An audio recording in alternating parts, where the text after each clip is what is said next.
안녕하세요. 오늘도 서연살롱에 방문해 주셔서 감사합니다. 저는 경기도에 거주하는 30대 초반 여성입니다. 얼마 안 된 결혼 생활을 끝내고 이혼했어요. 이제 약 3개월 정도가 지났는데 많은 생각과 감정이 교차했지만 조금씩 나아지고 있어요. 사연 채널에 이혼 경험이 있는 분들의 이야기가 올라오는 것을 보았는데 이 기간 동안에는 듣는 사람으로만 남겼지만 오늘은 제 이야기를 전하고 싶습니다. 그래서 제 이야기를 시작해 보겠습니다.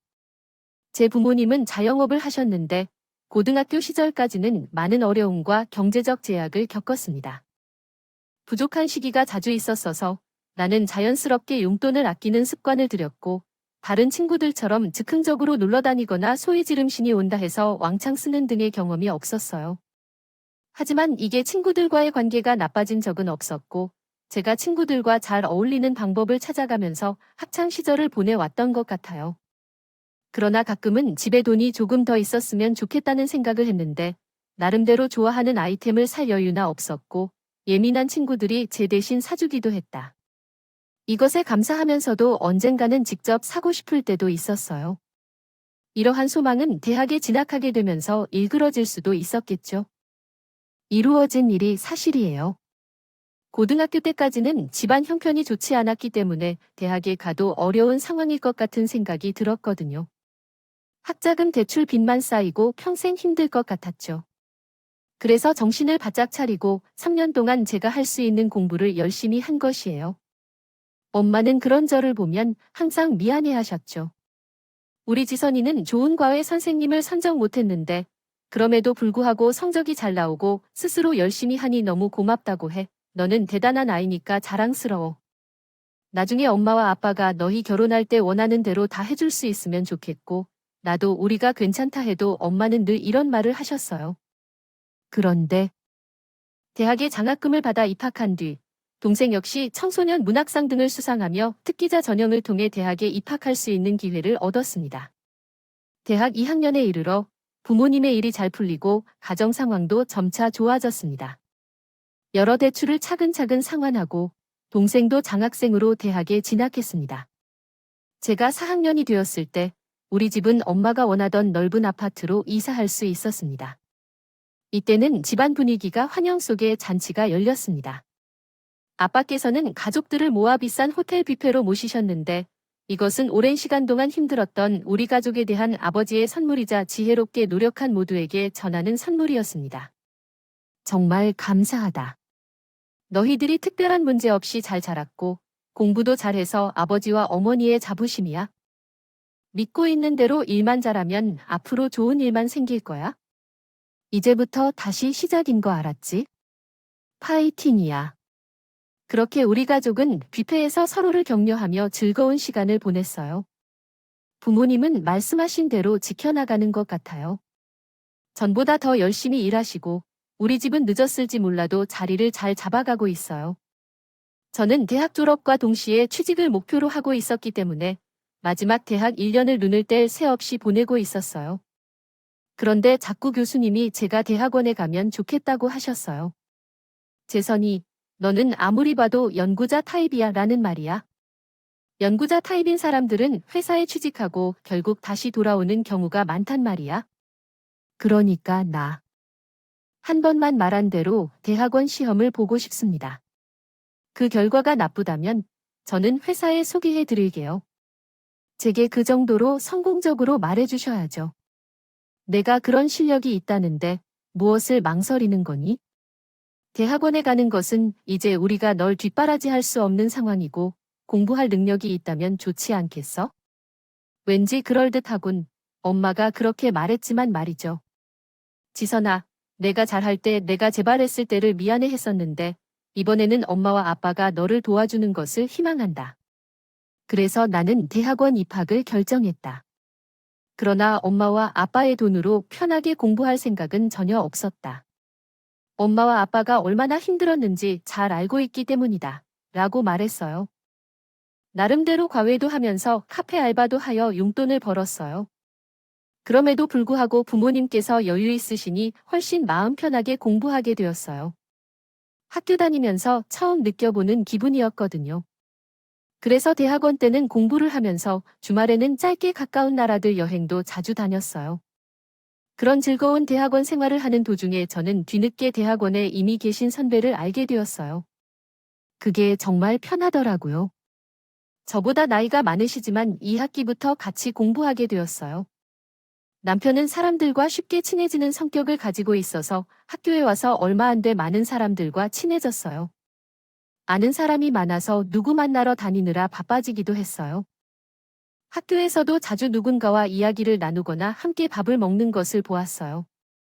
옆에 있는 사람들 중에는 처음 보는 사람들도 많았는데 그러다 보니 얼마 지나지 않아 강의를 빼먹기도 했어요. 결국에는 시험을 보는데 어려움을 겪게 되었죠. 시험 전날이 되니 선배는 학교 동아리실에서 밤을 새우며 공부하다가 조교방에 와서 커피면이나 휴지 등을 가져갔어요. 동아리실에는 물품이 풍부했다는 것이 좀 얄밉기도 했고 짜증도 났지만 나이도 저보다 많고 뒤늦게 다시 공부하는 모습을 보니 좋은 것이 좋은 것이라 생각하고 도와주었죠. 그런데 어느 날 갑자기 저에게 데이트 신청을 받았을 때 서지선 나랑 같이 저녁 먹을래라고 했어요. 그냥 먹자는 걸 아니라고 내가 추구하는 건데 그게 다 남친으로 괜찮지 않아서 저는 너무 당황해서 주저하다가 아무래도 저를 놀리는 것 같아 쓸데없는 소리 말라고 칼같이 거부했어요. 하지만 남편은 그 후에도 몇 번이나 자기가 말한 것처럼 저랑 저녁 먹자, 영화 보자 하면서 계속해서 말했어요. 그래도 제가 농담으로 받아들이자 자기 정말로 이러더군요. 그럼 같이 공부하자 어때 이래도 내가 장난으로 받아들여서 시간을 뺏지 않겠다고 그냥 한번 만나보자고 제안했어요. 하긴 그냥 만나보는 건 못할 것도 없었죠. 그래도 남편의 첫인상이 그다지 성실하지 않고 놀기를 좋아하는 것처럼 보여서 선뜻 대답하지 못했어요. 어느 날 학교에서 남편이 만나겠다고 늦게 집에 가는 나를 기다리는 모습을 보았어요. 그런 남편이 진심이었다고 느껴졌고 그래서 가볍게 만나보자고 제안했죠. 그렇게 남편과 나는 사귀기 시작했고 언제든지 헤어질 수 있는 여지를 주었기에 그런지 남편은 더 매달리더니 사랑받으면서 또다시 박사 공부를 해야 할지 고민하고 있었어요. 앞으로의 내 인생을 어떻게 꾸려나갈지 많이 고민하면서 남편과도 헤어지기로 했죠. 그런데 남편이 뜻밖의 결혼하자고 제안했어요. 우리는 2년 동안 별로 싸우지 않고 잘 지내왔고 우리는 가볍게 만나기로 했었는데 이 정도까지 오면 인연일 거라고 생각해요. 나는 아직 대학원 한 학기 남긴 것은 있지만 졸업하면 들어갈 회사도 있어. 그래서 결혼부터 하는 게 말이 되지 않아? 무조건 결혼부터 하는 것은 대책이 없다. 또한 우리가 결혼 생각하고 만난 것도 아니야. 누가 사귈 때 결혼 생각하고 만나다가 잘 맞는다 싶으면 결혼하는 거지. 결혼은 짝 있을 때 하는 것이라더라. 너도 나도 우리 서로한테 짝 있어야지. 내 지금 미래 계획에 선배랑 결혼은 없는데 결혼하면 여자가 집안일에 신경을 많이 써야 해서 공부나 일을 더 하고 싶어. 벌써 집안일 때문에 스트레스 받고 싶지 않아? 요즘은 누가 집안일을 여자 혼자 하냐? 다 남자랑 나눠서 하는 것이지. 내가 같이 할 게 진짜 많이 있어. 도와주겠다니까. 너는 내 모습을 지금까지 보아도 나를 믿지 못해. 나는 널 좋아해서 결혼하고 싶다고 말하려고 하는데 진짜 내 마음을 모르는 척 하겠다는 거야? 남편이 그러는 말에 나는 얼굴이 붉어졌어요. 이렇게 솔직하게 내가 좋다고 하는 프로포즈를 듣고 앞으로도 못 들을 것 같은 마음도 들었죠. 그래도 나는 바로 결혼하는 건 무리가 있다고 생각해서 정말 결혼하고 싶으면 남편이 마지막 학기를 잘 마친 뒤에 했으면 좋겠다고 말했어요.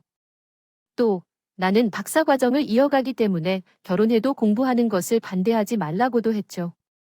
남편은 바로 결혼을 하지 않겠다면서 조금 섭섭한 표정을 지었지만 알았다고 하며 기다리겠다고 했어요. 나는 남편이 진심이 아니라면 얼마 못 가 다시 한 말을 하겠어요.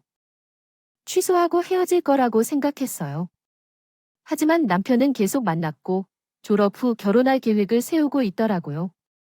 이 사람은 나와 함께하는 미래의 진심이구나라는 마음이 들어 결혼 약속을 했고 남편은 굉장히 좋아했어요. 그리고 저희는 남편이 졸업할 무렵부터 본격적으로 결혼 준비에 들어갔어요. 남편은 어릴 때 아버지가 돌아가셔서 어머니와 여동생인 가족이었어요. 그 신우가 상견 때 어지러운 소리만 하든지 아직도 잊혀지지 않네요. 오빠랑 같은 대학 같은 거라면서 공부 되게 잘했네. 근데 저희 오빠보다 잘하는 건 아니죠. 아무래도 여자가 더 잘나면 같이 살 때 껄끄러워하는 것 같아요. 이것은 내부용 대화이며 대화가 요구될 때는 다른 분께 제공됩니다. 살 지경이었어요. 그렇게 우리가 결혼을 하고 신혼여행을 떠날 때 공항에 있을 때였어요. 우리는 결혼식을 마치고 곧바로 공항으로 향했기 때문에 그 자리에는 저와 남편, 친구들 그리고 남편 친구들과 신부와 신부 친구로 보이는 사람 몇 명이 배웅하러 나왔어요. 그런데 신부는 자기 친구들과 뭘 속삭이고 있는지가 신묘하게 보였습니다. 아무리 싸가지 없는 말을 해도 그 정도는 아니었는데 이제는 아주 경멸하는 태도가 눈에 띄었어요. 그러나 우리는 곧 출입국 심사를 받기 위해 나가야 했고 신부는 찝찝했지만 무슨 일인지 물어보지도 못하고 바로 신혼여행을 떠나야만 했어요. 모든 것을 잊고 남편과 즐겁게 지내다가 돌아와서 시댁에 인사를 드리러 갔어요. 그런데 여전히 사람들은 저를 우습게 여기더라고요.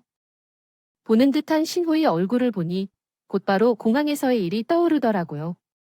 그래서 저는 저녁을 먹은 후 신한테 살짝 물어봤어요. 제가 뭐 잘못한 게 있는지 아니면 편한지요. 그러자 신우는 생각지도 못한 말을 하더라고요. 아니, 내 친구가 새언니를 바로 알아보던 같은 고등학교를 나왔다고요. 새언니가 2년 선배인데 완전 독종으로 소문나서 일이었던 제 친구도 알 정도였다고요. 내 독종이 아뇨? 하면서 제가요. 고딩 때 학교에서 공부 잘하기로 소문난 게 새언니라면서요. 뭐, 그렇게 말하는 사람이 있었는지는 몰라도 문할 정도는 아니었어요. 언니 빼고는 다 알거든요. 그럼 집이 어려워서 어떻게든 1등만 하려고 독하게 살았다고 새언니 애들하고 놀러도 못 다니고 아이돌 팬질 한 번 한 적 없다면서요. 근데 또 아이돌은 좋아했다며. 그렇기 때문에 애들한테 아이돌 굿즈를 나눠줬다. 애들은 새언니가 불쌍해서 그래서 그러는 것일 뿐이에요.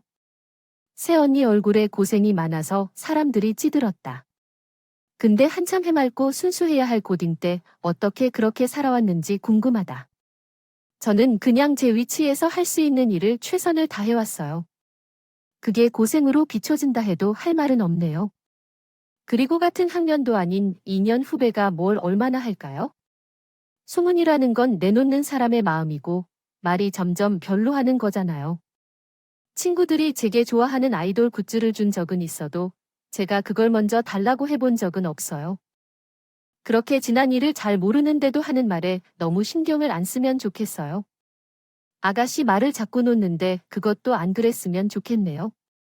제 말에 신우이가 무서워하는지 얼굴을 찡그려 입을 굳게 다물더니 시어머니가 저를 나무라는 것이었어요. 너희야말로 다 지난 일이라면서 뭐 그렇게 질책을 해야 해? 아니면 되는 거 아닌데 우리 현장 일동들은 얘기를 한 걸로 뭘 그렇게까지 말해? 그건 내가 찔리는 게 있어서 그런 건 아니겠어? 또한 사람이 가족끼리 반말할 수도 있는 거지. 너처럼 예의 바르고 차분한 사람이 어떻게 친해질 수 있니? 그동안 잠잠했던 시어머니는 결혼한 뒤엔 내게 한치도 기미를 나누지 않았어. 신우는 시어머니가 자신을 지지해주자 의기양양하다는 듯이 말했다. 저를 쳐다보면서 그런 상황임에도 남편은 아무런 관심이 없었어요. 그냥 맥주를 따르고 오징어를 먹다가 TV 화면에서 게임하는데 정신이 없었죠.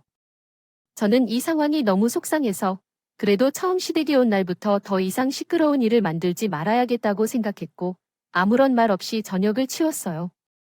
그런데 시어머니가 옆으로 와서 말했어요. 근데 너희 친척가게는 월 수익이 얼마나 되겠니? 빚 같은 게 없겠지? 그런 건 없어요. 전에 대출받았던 것들도 다 갚아서 이제 순이익만 내고 있어요. 그러면 아파트는 자가맞나? 거기서 나가는 돈은 없다는 건가? 이거 확실히 해야 한다. 우리 준섭이 뼈 빠지게 일해서 너희 친척 가게는 먹고 사는 거 건사하는 살면서 불쌍해서 안 돼. 되잖아. 저는 아직 남편이 취직도 안 했고 지금은 내 돈으로 먹고 산다고 말하고 싶은 걸 겨우 참았어요. 저는 남편이 직장을 구해지기 전까지 교수님 연구를 도와드리면서 월급을 받기로 했거든요. 또한 친정 부모님이 안정될 때까지 쓰라고 제게 주신 돈도 있었고요. 시어머니의 남편은 슬쩍 제 눈치를 보며 이렇게 말했어요. 엄마, 장인, 장모님 가게가 잘 되고 있어. 그 치킨집이 유명해져서 멀리서도 먹으러 오고 가게 간판을 달아 분점을 하게 해달라고 상담 오는 사람들도 많아. 조만간 2호점도 챙길 것 같던데. 그리고 당연히 아파트 자가 있고 빚도 없는데. 첫날부터 왜 그래? 그건 아니지. 첫날이니까 할 말은 오늘 하는 게 좋지 않겠어?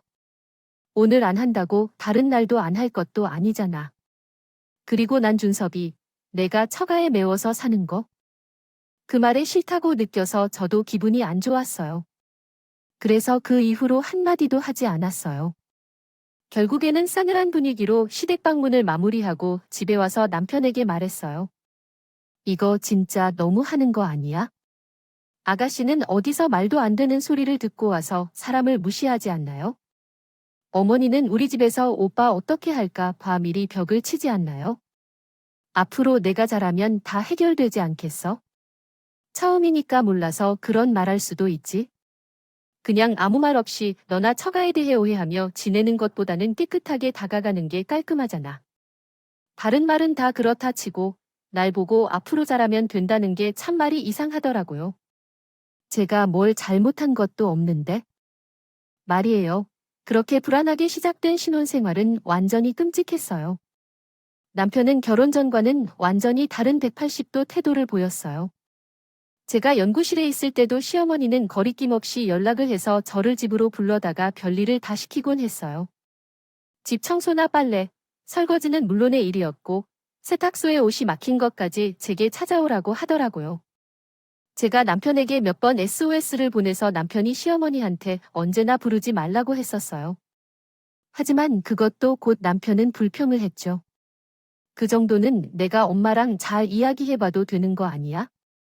어떻게 번번이 나더라. 너 집에 못 간다는 얘기를 해달라고 해. 내가 유체 억생이야?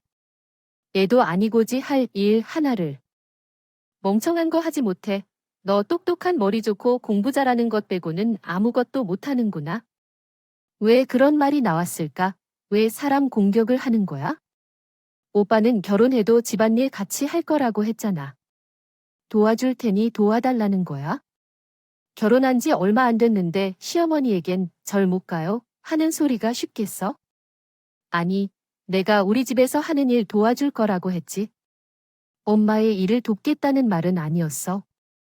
또, 결혼한 지 오래되었는지 아닌지 따지는 건 내가 알아서 해. 이러한 말을 다 했잖아.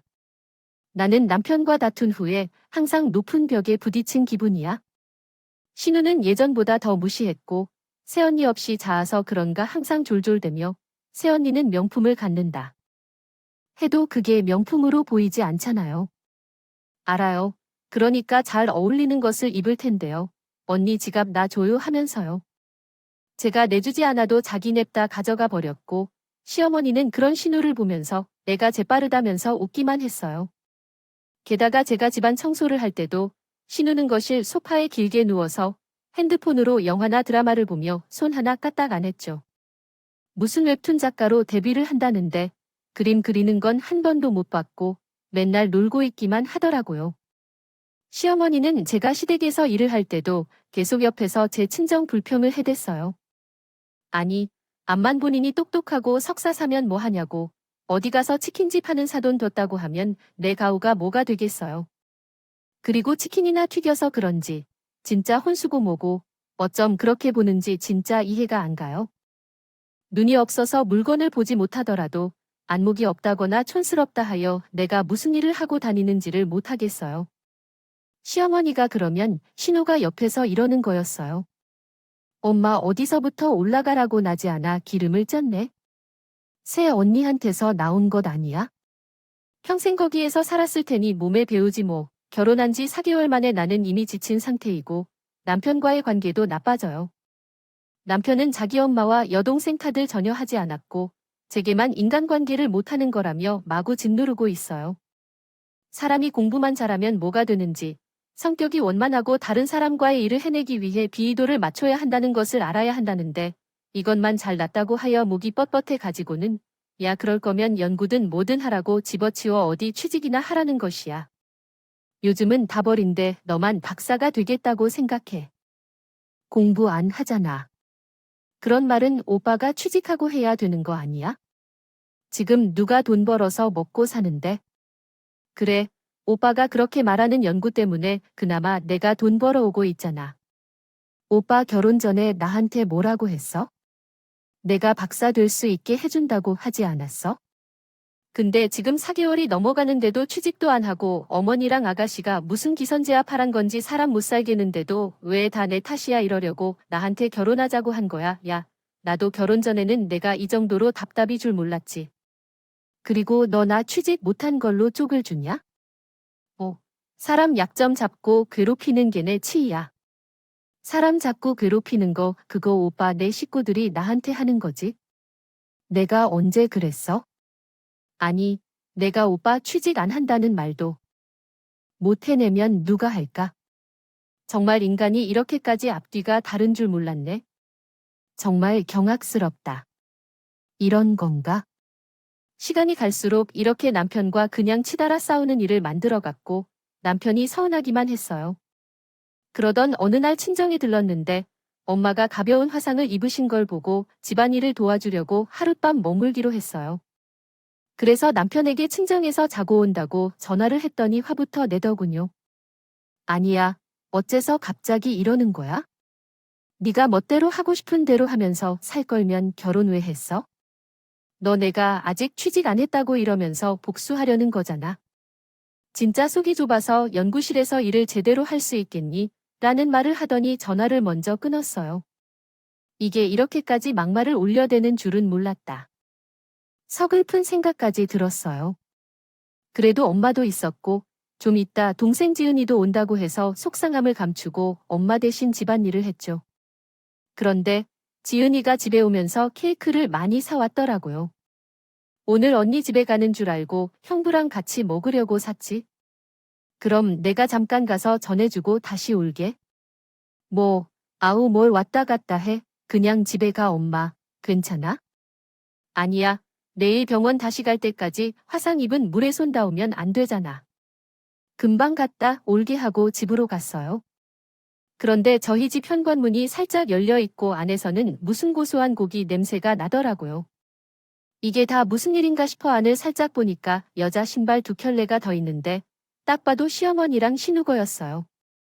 제가 온 줄도 모르고 TV 거실에서 크게 틀어놓은 상태로 고기를 구우는데 술병과 잔들이 가득하고 냄새가 나서 창문을 여기저기 활짝 열어놓고 큰 소리로 떠들고 있었어요.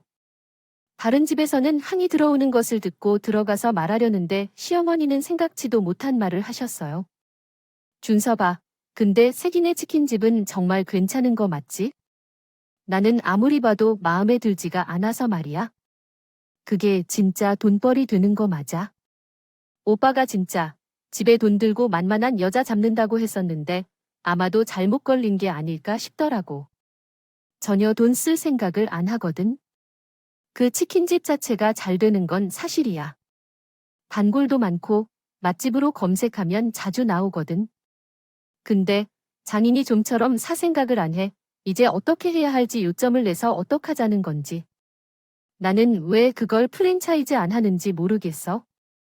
그리고 진짜 없이 살다 보니 집도 깨끗하지 않아 하고 나한테도 뭐 하나 번드르르 하고 좋은 걸 살아줄지 않으냐고 하는 남편의 말을 시어머니가 들었어요. 내가 그래서 좀 알아듣게 해주려고 사건 니네 친정안에 없는 쇼 팔아서 너희가 주는 혼자 못하고 다니겠다. 그래도 어떻게 돼? 내가 꿈쩍도 안 하니 정말 답답해 죽겠어. 내 마음이 이래저래 답답해하니 점점 더 괴로워하고. 그래도 오빠는 새언니에게 잘해줘야 뭐 하나라도 받아먹고 헤어주지. 새언니가 갈구는 건 내가 할 테니까. 오빠는 비나 잘 맞춰야 해. 그래 내가 치킨집 하나라도 받아내고 결혼 청산하면 된다. 진짜. 아니 그 집은 쏠쏠한 알겐지라고 들었는데 잘못 알았나. 진짜 돈을 안 쓴다니까 나는. 솔직히 말해서 장인이 외제차 하나를 사줄 줄 알았지만 그 정도의 재력은 없을 거라 생각했습니다. 그래서 화가 났지만 너무 충격을 받아 바로 습격하고자 했지만 그것이 잘못된 일이라는 것을 깨닫게 되었습니다. 이 인간들이 고기를 먹고 있는 판을 뒤집어 그것을 얻고 싶었지만 그것 역시 제 잘못으로 돌릴 것 같았습니다. 그렇게 사람을 해치려고 했던 것 같아서 너무 분개했습니다. 엘리베이터를 내려가면서 깊은 울분을 참고 있었는데 너무 화나서 턱이 아프기까지 했습니다. 그만큼 억울한 마음을 참느라 힘이 들었고 그 상황에서 이혼을 고려하게 되었습니다. 그러나 며칠 후 시어머니가 갑자기 연락을 주셔서 상황이 변해버렸습니다.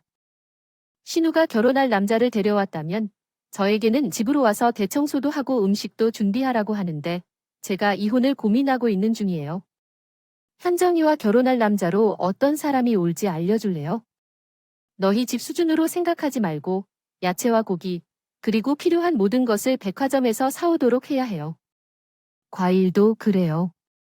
싸게 사기 위해 어디서 사야 한다고 하지 말아요. 시덥지 않은 것을 사오면 즉시 버릴 준비가 되어 있어요. 어머니, 그럼 어머니가 마음에 드시는 백화점에서 인터넷이나 핸드폰을 통해 주문하세요. 요즘에는 모든 것이 배송되니까 누가 일일이 가서 사나요? 어머님, 저 좀 봐주세요. 그럼 너가 핸드폰으로 주문해? 누구라고요? 이렇게 하라 저렇게 해라 하는 거야? 난 이런 거에 대해 채널 주변이 뭔지 이해 못해. 시어머니, 그럼 시어머니가 돈 안 쓰게 하실 거라고 생각하죠? 어른이세요. 저한테 한마디만 해주세요. 돈을 송금하시면 제가 배달 주문할 거예요. 안 그래도 오빠가 취직을 안 해서 생활비 전부저가 부담하느라 남는 돈이 없거든요. 그럼 그렇게 알고 계시리라 생각할 텐데 전화를 그냥 끊었어요. 그러자 남편과 시내 양쪽에서 저한테 문자를 해서 난리도 아니더라고요. 제가 못 먹었잖아요. 그래서 저도 남편에게 한마디 했어요. 못 먹었으니까 내 돈으로 결혼식 준비까지 못 볼 텐데 그렇게 아가씨에게 잘해주고 싶으면 오빠 돈으로 하라고 그러고 2시간 정도가 지났을까요? 갑자기 남편이 아주 꼬리를 내리고 전화를 했대요. 지선아, 우리 지선이 오빠한테 미안해. 요즘 지선이 많이 화났는데 오빠가 그냥 넘어가네. 이번에는 내가 돈 낼게. 아무튼 그날 음식 준비는 잘 되었어요. 부탁해요. 이제 남편이 무슨 말을 해도 혹하지 않았어요. 그 인간검은 속내를 다 알게 됐으니까요. 남편이 보낸 돈만큼 딱 시댁에 배달 주문을 시켰고 신우 남편이 감이 온다는 날 늦도록 시댁에 가지 않았어요. 남편이 어르고 달랬다음에야 겨우 갔죠. 남편은 친구를 만날 일이 있다며 저녁에 시댁에 온다고 했고 만 먼저 도착했을 때였어요. 시어머니가 자기 친구 한 명을 불러서 음식을 하며 이러더라고요. 내가 만 생각해도 이 음식을 며느리에게 시키면 치킨집 안주처럼 내갈 것 같더라고. 게다가 아침부터 불러도 오지도 않아. 걔가 요새 왜 그리 뻗대는지 모르겠네. 그래서 할 수 있었어요. 자기랑 같이 만들려고 불렀지. 아니, 그래도 그 치킨집 아주 알부자라며 그래서 좋아했잖아. 모르겠어.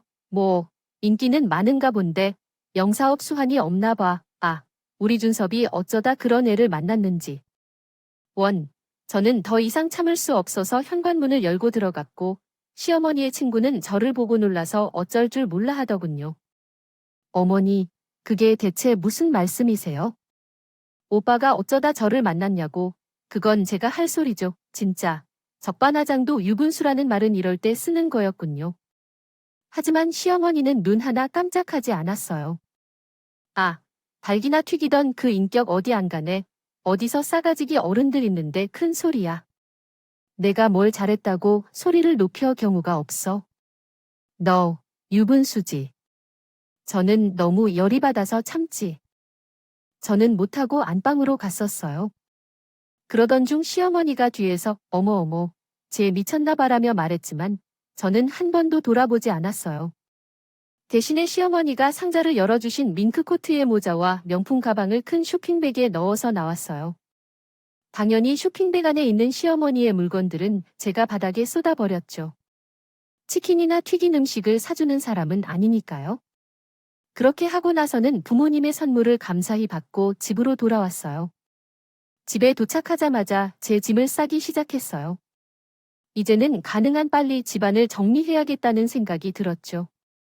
모든 짐을 싸고 택시를 불러 집을 나가려고 했는데 그때 갑자기 남편의 시어머니가 방문을 열고 들어왔어요. 그대로 써주신 내용을 좀 더 자연스럽고 읽기 쉽도록 수정해 드리겠습니다. 이까지 집으로 들어올 때 문등이 열렸어요. 신우는 갑자기 베어낸 손으로 살짝 뺨을 갈겼다. 야, 너, 내 목걸이와 귀걸이 세트 내놔.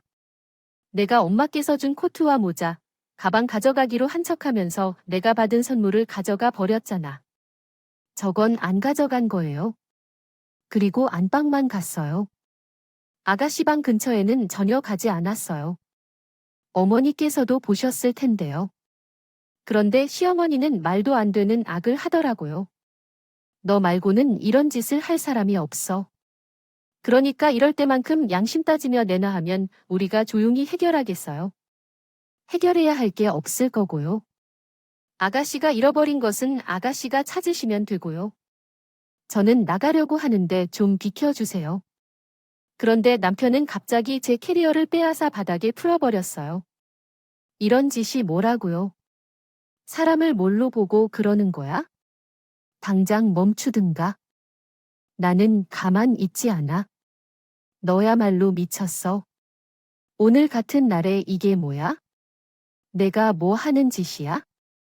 우리 현장에서 목걸이와 귀걸이를 그거 너한테 어리지도 않는 거 내가 가져다 뭘 하려는 거야?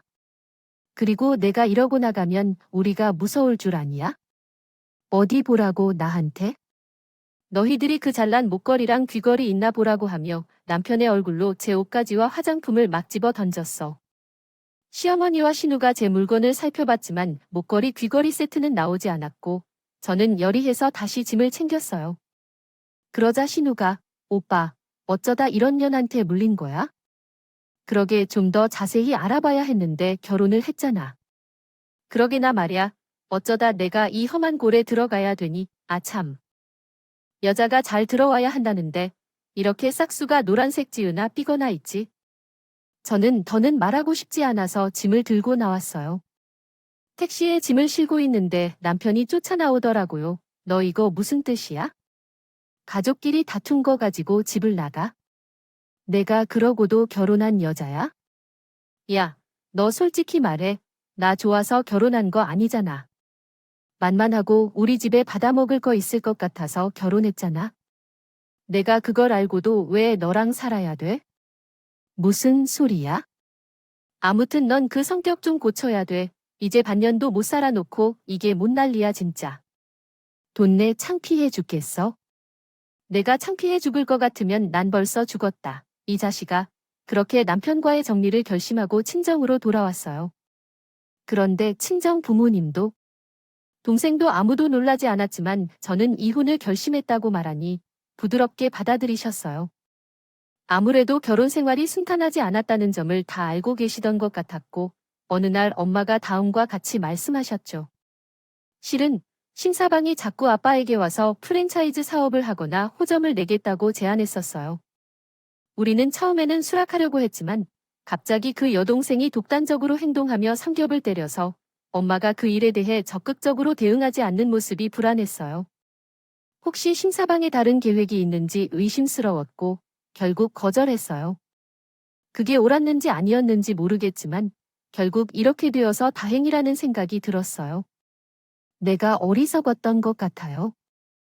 사람을 속이지 않았는데 정말 미안해요, 엄마. 나 때문에 상쳤죠. 어디서 그럴 필요 있어요? 엄마, 아빠는 괜찮아요. 그냥 나쁜 꿈 꾼 것으로 생각해요. 엄마만 아니라 아빠와 동생도 다 저를 위로하고 달래주셨어요. 그런데 문제는 다음부터 시작됐어요. 이혼 소송을 하게 되고 진흙탕 싸움이 됐는데 아무래도 자신이 이길 것 같지 않아서 남편이 초조해진 것 같아요. 그래서 나한테 자꾸 전화해서 다시 시작해보자는데 일을 끊었어요. 그러자 시어머니가 학교까지 찾아와서 막말을 하더라고요. 야, 아무리 세상이 달라졌어도 여기는 한국이야. 너가 이혼하고 딱지를 달고 잘 살 것 같아. 우리 아들이니까 너 같은 거랑 결혼해준 거야? 너 같은 치킨집 딸년이 어디서 멀쩡한 남자 만날 것 같아 라며 손찌검을 하려 했어요. 손을 딱 잡았어요. 왜냐하면 그 치킨집이 있는 건물은 우리 아버지의 것인데 우리 아버지는 건물주예요. 너희들이 건물주가 되고 싶어 할 만큼 나는 학벌이 좋고 돈을 벌고 아버지의 건물도 주인이에요. 그래서 내가 아줌마 아들보다 못난 사람을 만날 거라고 생각해요. 아줌마 남등쳐 먹고 사는 삶이라는 걸 이해는 해요. 하지만 그래도 교양을 키우셨으면 합니다. 제가 연구실로 들어가자마자 그런 시어머니를 놔두고 아주 경배 아저씨들이 시어머니를 내보냈어요. 그날 저녁부터 남편이 쇼를 보여주는데 정말 이상했어요. 집 근처에 오실 때마다 제 집에 가려고 하는 저를 붙잡고 허리를 굽히며 비싼 선물을 가져오는 거예요. 지선아, 진짜 미안해. 알고 보니까 현장이 목걸이랑 귀걸이 세트를 엄마의 친구가 가져간 거 있지. 근데 무작정 너한테 뭐라고 했으니 얼마나 속상했겠어? 미안하다. 그리고 우리 다시 한번 생각해보면 안 될까? 내가 앞으로는 화도 안 내고 짜증도 안 내고 정말 잘할게. 내가 철이 없었다. 정말 남편으로 껴긴 거 알지만 그래도 내가 너를 사랑하는 거 알잖아. 지선아, 내 맘 말지? 아주 잘 알지? 심준섭. 더러운 신처절하게 맛봤지? 내 말야, 우리 아빠 건물주라는 소리 듣고 와서 이러는 거잖아. 그리고 남편으로 실격된 사람인데 왜 그런 널 구제해주냐? 웃기지 말고. 넌 나한테 위자료 낼 준비나 하고 있어야? 우리가 같이 한 세월이 있는데 그걸 이렇게 뚝 끊는다고 그건 아니잖아.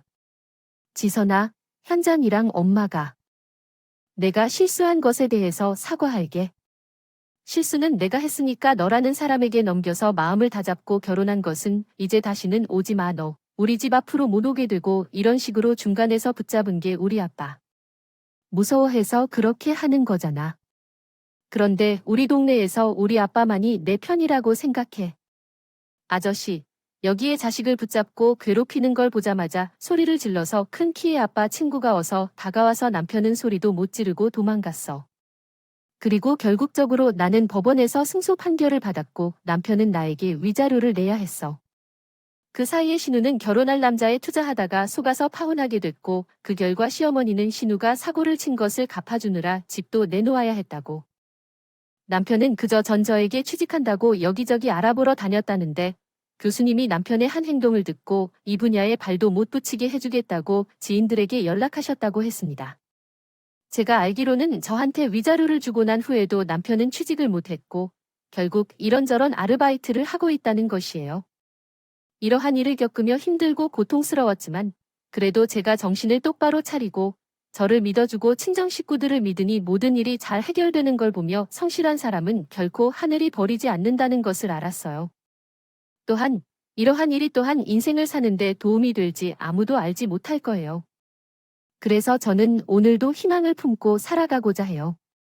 제 이야기는 여기까지 긴 이야기를 들어주신 분들께 모두 감사드리고요. 항상 건강하시고 행복하시길 바랄게요. 여러분의 사연에 대한 댓글의 응원과 현명한 조언 부탁드립니다. 좋아요와 구독은 저에게 큰 힘이 됩니다. 오늘도 좋은 일이 가득하기를 바래요. 음악